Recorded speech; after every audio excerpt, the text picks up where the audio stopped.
तो दोस्तों कितने लोगों को उनके साथ हुए फ्रॉड ने मजबूर कर दिया कि वो अपने आप को बदल लें।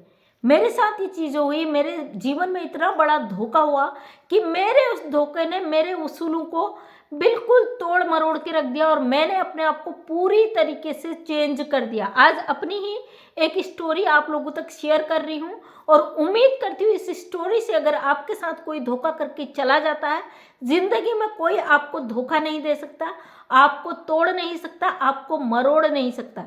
बहुत बार मेरे साथ ऐसा हुआ, लेकिन एक स्टोरी मेरे जीवन में ऐसी आई जिसने मुझे मजबूर कर दिया कि मैं लोगों की परख करूं, लोगों को जानूं, लोगों को समझूं कि किस तरीके से वो आपको धोखा देकर आपको बर्बाद कर कर चले जाते हैं और आपको ज़िंदगी भर मजबूर कर देते हैं। मेरे साथ हुआ यूँ कि आज से 8 या 9 साल पहले की बात है। तब मेरा बेटा बहुत छोटा था। आज मेरा बेटा 10 साल 9 पूरे होके 10वें में लग गया, 7-8 महीने समथिंग का होगा।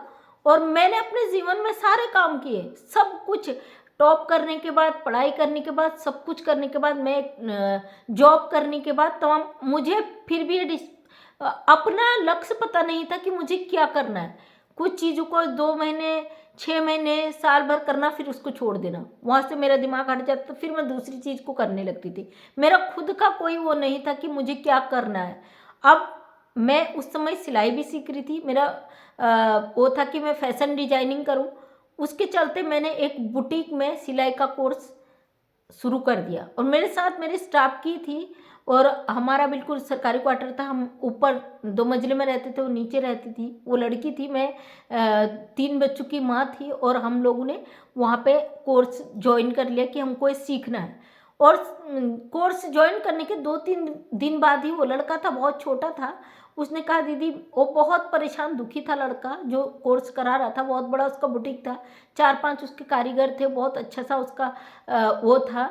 और उस इकलौता लड़का था, उसकी अपना घर था और उसकी अपनी शॉप किराए पे थी, घर उसका अपना था।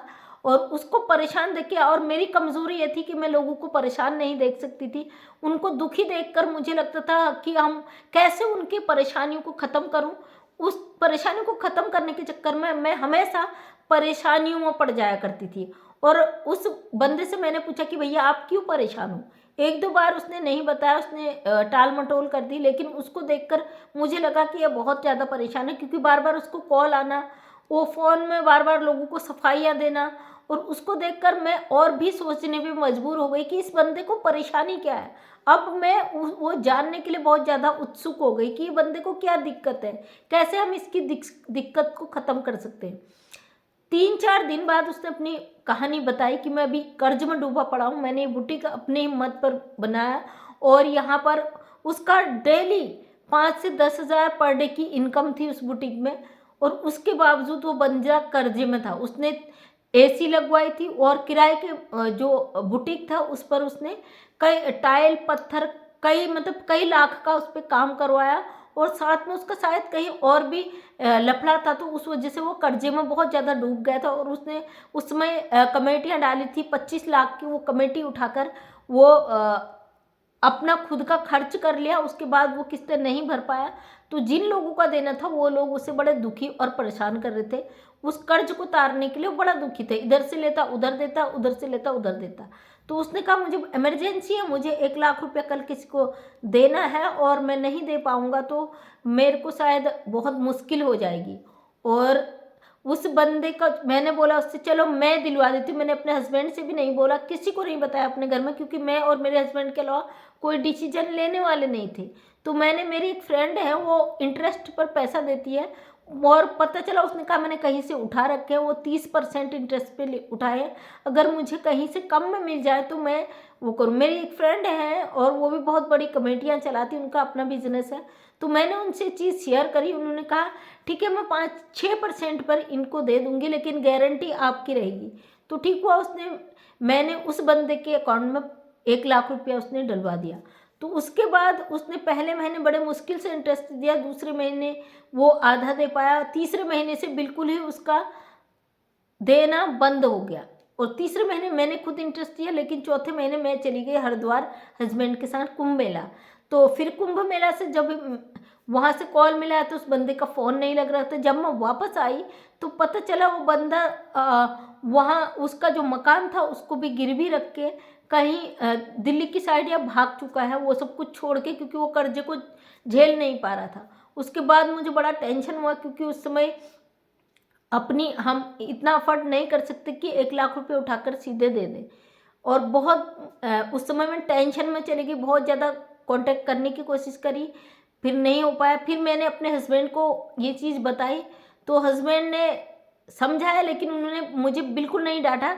उनको पता था भाई ये इमोशनल हो जाती, लोगों में तरस खा के अपनी परेशानी में डूब जाती। उन्होंने मुझे बोला कि कोई बात नहीं, आपका पैसा तो हमारा ही है। लेकिन उनका भी तंग हाथ था, क्योंकि मेरे हस्बैंड एक ऐसे ईमानदार पुलिसकर्मी रहे हैं, उन्होंने कभी ज़िंदगी में किसी का 1 रुपया ना तो लिया ना दिया। और आप जानते हो जिसकी एक इनकम होती है फिक्स, वो अपने घर को बड़ी मुश्किल से मैनेज करते। उस समय सैलरी भी कम थी, तो उन्होंने बोला मेरे पास इतना, मुझे उसको उसका कर्ज, क्योंकि उसका 1,48,000 रुपये इंटरेस्ट सहित हो गया था, लेकिन वो बंदी मानने को तैयार नहीं थी कि हम 1 लाख रुपए दे दें और वो उसमें मान जाए। उसने बोला कि आपकी गारंटी मैं नहीं जानती हूँ बिल्कुल भी, आप मुझे पूरा का पूरा पैसा दो। फिर मुझे अपनी ज्वेलरी भी बेचनी पड़ी कुछ, और हस्बैंड ने किया, वो सब मिलाकर उसका मुझे पैसा भरना पड़ा। जब उस लड़के के घर गई तो उसकी माँ ने साफ कह दिया, हमारी तो ज़मीन, जो हमारा मकान है वो भी गिरवी में रखा हुआ, मैं कुछ नहीं जानती हूँ। उसके पेरेंट्स ने साफ मना कर दिया।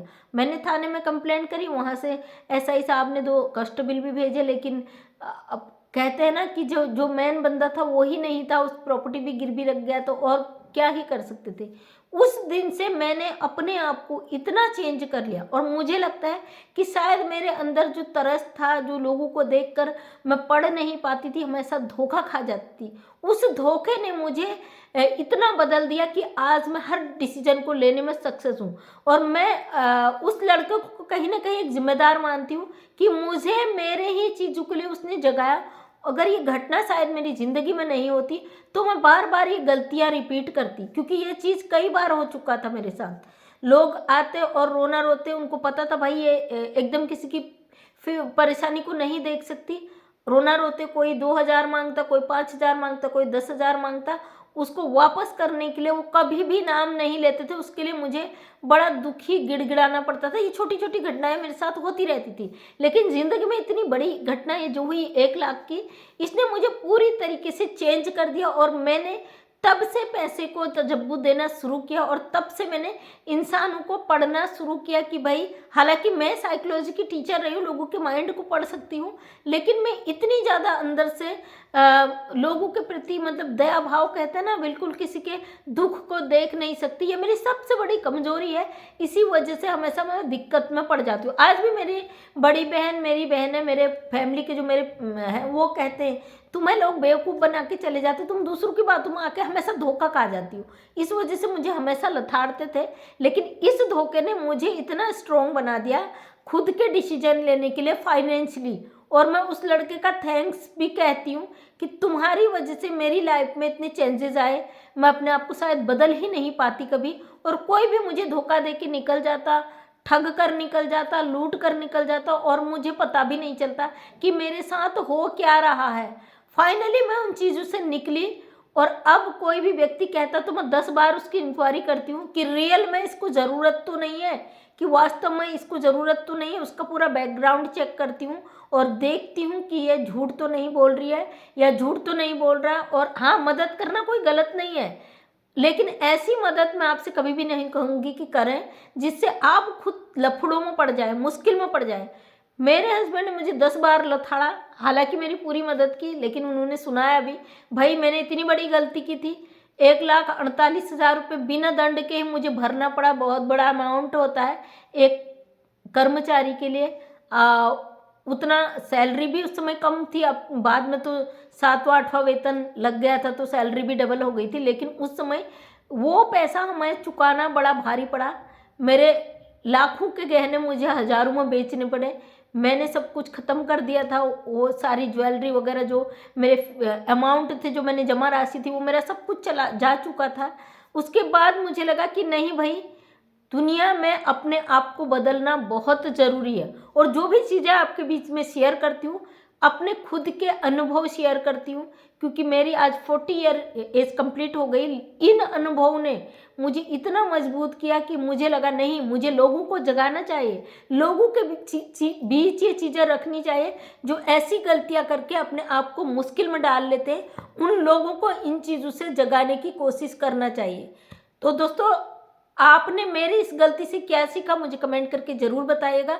अगर आपके भी जीवन में इस तरीके के धोखे हुए हैं तो आपने कैसे उन धोखों से निकले, या फिर आप डिप्रेशन में चले गए, टेंशन में चले गए। क्योंकि आज के दौर पे पैसा ऐसी चीज़ है, इसमें जो पड़ जाता मुश्किल में तो वो अपने आप को भी बहुत ज़्यादा खतरा पहुंचा देता है कि आपके साथ तो कोई ऐसी घटना नहीं घटी। वो अपनी घटना को आप मेरे साथ ज़रूर शेयर कर सकते हैं। कमेंट्स के माध्यम से ज़रूर बताएं ताकि अपनी गलतियों को सुधारने का प्रयास मैं कर पाऊँ। उम्मीद करती वीडियो पसंद आया होगा। अगर पसंद आया तो लाइक शेयर कमेंट करें। नेक्स्ट टाइम मेरा वीडियो देखना चाहते तो चैनल को सब्सक्राइब करें। मैं मंजू विश्वकर्मा हल्द्वानी उत्तराखंड से एक समाज सेविका हूँ। अपने वीडियो के माध्यम से हमेशा समाज को जगाने की कोशिश करती हूँ। अगर आपके जीवन की कोई ऐसी स्टोरी है जो आप रखना चाहते हो, एक प्रेरणा स्रोत है, तो मैं अपने वीडियो के माध्यम से ज़रूर रखूँगी। कोई अपनी कहानी को बिना नाम लिए भी अगर कहना चाहता तो मैं कहानी के रूप में आपकी कहानी को ज़रूर रखूँगी। तो थैंक यू, दिल से सभी का धन्यवाद।